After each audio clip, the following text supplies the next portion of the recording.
So this poem is about my grandmother, and it holds a lot of memories for me of being in the Philippines and being a child and just running barefoot and climbing mango trees and just, having a fun time. I am 14th of 16 grandchildren.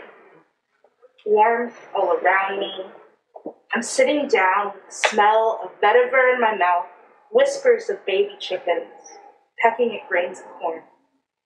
The feeling of tires over patches of warm rice laid on cement. She whistles in the morning. 4 a.m. She throws more corn at the chickens, and I haven't even slept yet. We're both awake. I've been reading a book for hours, lying eyes open, till the first peak of light blue hits the earth like a sandstorm. Like a rainstorm, actually. I'm aware of how her fingernails feel. I promise myself that the next time I hold her hand, I will clutch all of her stories into me. A short, true story about fungus. I was about to make coffee the other day when I saw a strange object on the kitchen bookshelf. A plastic zip-top freezer bag nestled in a little dip formed by the Veganomicon and the Visual Food Encyclopedia, which at first glance I thought contained a fancy cashew cheese that definitely should not be at room temperature, but which on second glance actually appeared to contain an extremely moldy block of tofu. But on closer inspection, I definitely saw seeds in there, and it felt spongy, kind of like really nice, fresh tempeh, and I realized this was a mycelium on a substrate. It was not garbage, it was a project. Probably not in the best shape being stored in a plastic bag on the shelf, but still, maybe salvageable if it got to its log or grow bin or whatever pretty soon. I don't know very much about mushroom cultivation, but I knew one of my housemates was talking about it recently, so I figured it was probably a project they were working on. So, I sent a photo to everyone with the caption, "Friends, this was on top of the cookbooks," and I briefly thought it was a very moldy tofu, but upon closer examination, it seems possible that this is a living organism in reasonable health. Can anyone confirm? One by one, each of my housemates confirmed, in fact, that the opposite was true. No one knew what it was, and no one knew how it got there, and I slowly, vertiginously came to realize that while this certainly was a mycelium on a substrate, that substrate appeared to be tofu and the fungus appeared to be unintentional. We collectively decided that this being who came to us fully formed from nowhere on its own power, or at least remained unnoticed until it was good and ready to be perceived, should be revered as that day's small household god. The thing I find delightful about this is that I imagine many people live in such a way that it would be immediately obvious when someone in their household had left a block of tofu marinating at room temperature for several weeks. And while that was also immediately obvious to me, I have just enough context to know that sometimes things that look like funky garbage are in fact cherished futures being tended. Yes. Even if they do sometimes turn out to be funky garbage. Unfortunately, once something's become a god, it feels a bit rude to just put it in the garbage, so we're all hoping the divinity fades soon. Thank you. So, I'm going to be reading from my very first zine, which is called Titans Need Love Too. And it's T for T, Titan for Titan Poems for the Divinus Feralis, Reverend Cowell. Okay, the first one is called Sacred, Holy, Dirty Work. Humans incarnate, becoming holy after many lifetimes of neglect and inability to face the space between heartbeats. Sacred. I see the Chiron mighty in your wound song. I feel your spirit song coming through. The healing balm that you unearth the gems and mire of things expired. I'm only holding a torch at the crossroad in sacred purpose and desire, holy. The lies you told to deny your divinity, the right to say no revoked and rebuked, told you were messy, complicated, lost, dirty, and found, and again and again, and found again and again, and found again and again. Choosing the path of healing, reforged flames danced upon, we laughed in and reminded of work. Dear one, you are sacred birthright, divine in your own light, psychopomp the paradigm. You are incarnate sacred medicine. By walking in authenticity, you're making all of us free. The only thing you need to know for this next poem is that there's a name in it. It's Iztaccíhuatl. This is the name of a volcano in Mexico. It's called Sunburn Season.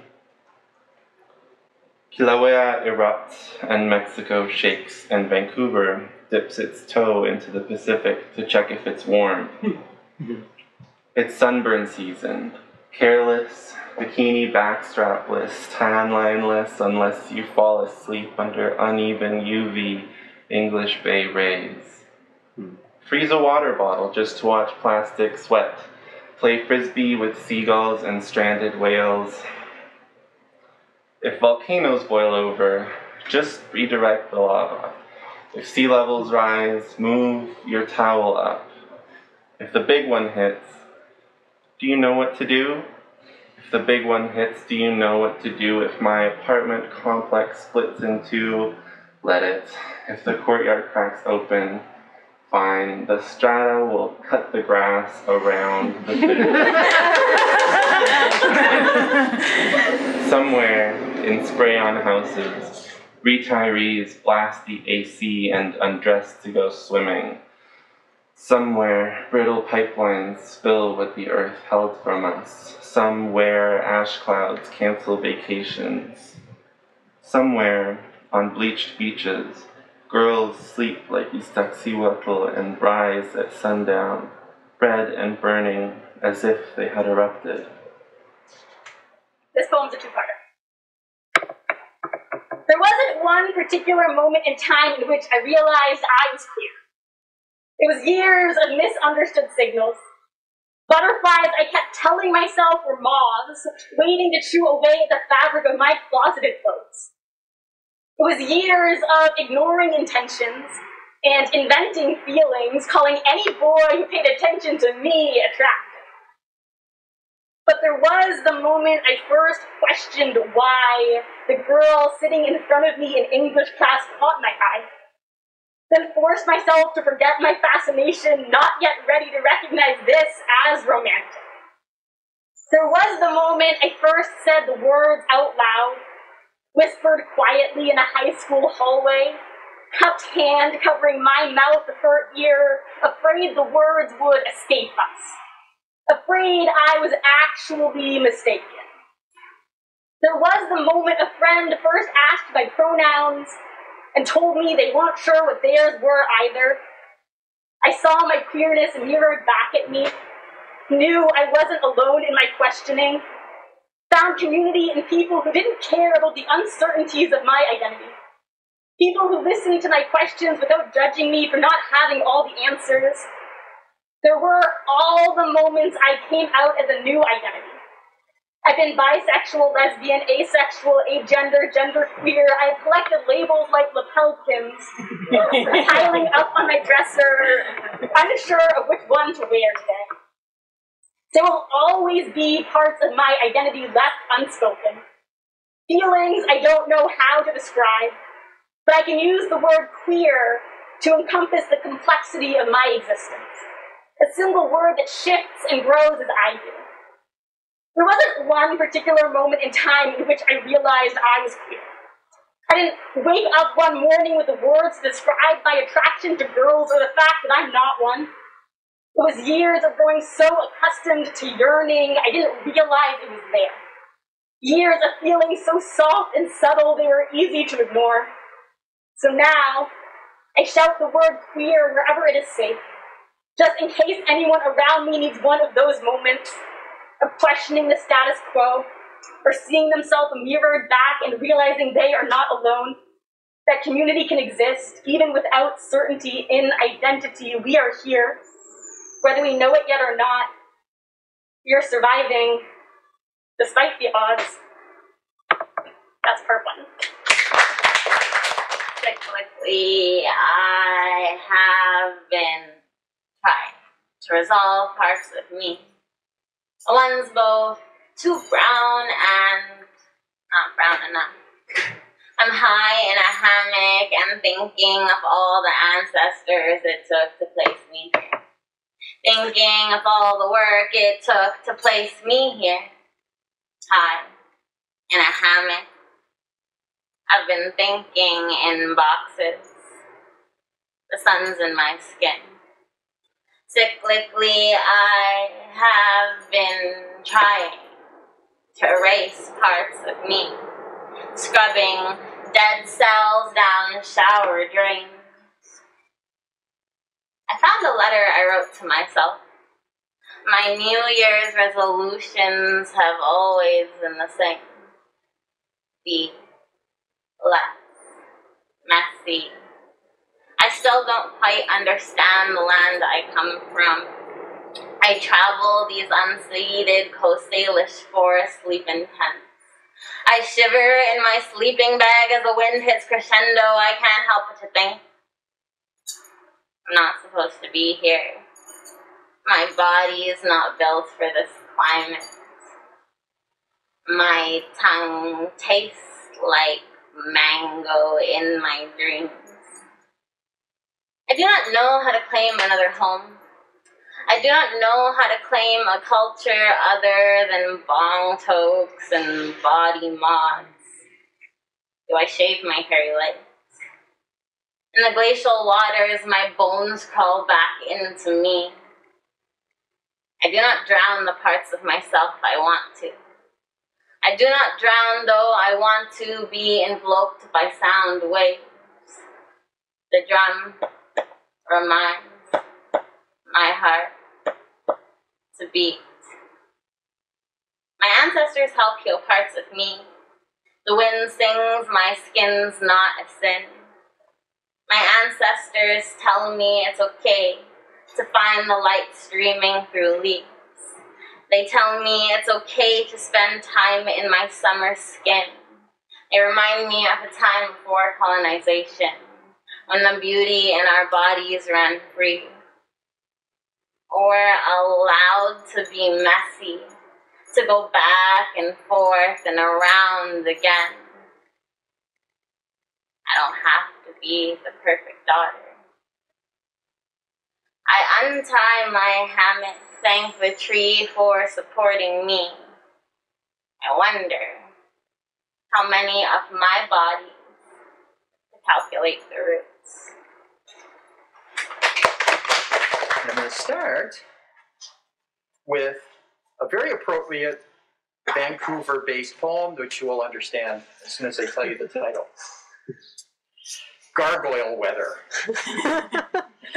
I can drink from a candle's supple flame, singeing my gray hair black, walking amidst East Vancouver's furious rainy drop spots. I can remember to remember myself as easily, quickly as I do my dead friends and unrequited lovers. I can walk across a river of drowning words, my head a fire of gargoyles dancing on glass, screaming riddles in rhyme. I can close my eyes, melting wax, scald my fingers with tongues of smoke, kissed by ginger-haired girls crying, missing down home. I can breathe in this flooded sky, deeply, slowly, hold myself clinging to white-green limestone as I swim, rippling in my fear. I can listen with cold glass ears to sylvan whispers of a former very near to being my lover, a friend. I love you, but you're always asleep. I can grapple with dropping, falling to my knees, my belly punched, soft, flattened, kicked, my face cracked, cracked, cracked with tears. I can lay here under this stone-crafted weather, letting a beautiful city step over the grotesque echoes, descending upon me with a fury of silence. So anyway, this one's called Growing Pains. I remember it was in the grocery store. I asked to see my mom's glasses and put them on for the first time, for the fun of it. Mom, I can see everything. Well, son, looks like we need to get you glasses. And I remember it was over a summer that I would wake up in the night with excruciating leg pain. My mom took me to the doctor. Well, son, looks like you've got growing pains. It hurts, but it stops eventually. And I remember the first time jumping off the big rock at the Puntledge River. My dad was beside me, advising me of the opportunities. Oh, well, son, you gotta look out for the little windows along the rapids so you can see the bottom of where you're diving to. And it's been a few decades since these events took place, and as with any troubles, with time and perspective, I've been able to see with fleeting clarity. I've been able to acknowledge the danger signs, but the doctor was dead wrong about the growing pains. Thing here, and this is just about when I first started hair braiding when I was around 12, and it's called My Sister's Hair. My sister's locks were curly and tight. When it was time for a haircut, she'd put up a fight. It made me uneasy to see her cry. I thought maybe I'll help her, I'll give it a try. So I observed the braiders as they parted and twisted, taking everything in case I missed it. There was no YouTube, so I had to concentrate and watch every movement I would later recreate. At 12 years old, my braiding wasn't the best, but I was determined to work through the mess. My cornrows got better as her hair got longer. I kept on practicing until I got stronger. Something inside me knew what to do, and I started braiding my own hair too. A ritual filled with love I came to understand. My ancestors guiding me through every strand. This poem is called My Universe Immortal. I call to the stars and the earth and the sun and the moon. Swiftly now, the change is coming soon. Tell the waters and the stones and the winds to wake. The sacred fires are in bloom and soon will quake. A far-flung star traveler forged in the heart of the sun will reach arms out glistening after many battles hard won, and wrap the robe of many colors around humanity's waist, as all life joins the chorus which cannot be erased. Come quickly, good ancestors of every kind and kin. Chase out the shadows that lurk in the places you have been. Hear me, great guardians of every time and place. Watch over these brave, shining ones in everything they'll face. Return now, lost splinters of consequential souls. Bring back with you the knowledge and the treasures that you hold. Come down, light of wholeness, in ways both old and new. I call in every blessing, but the rest is up to you.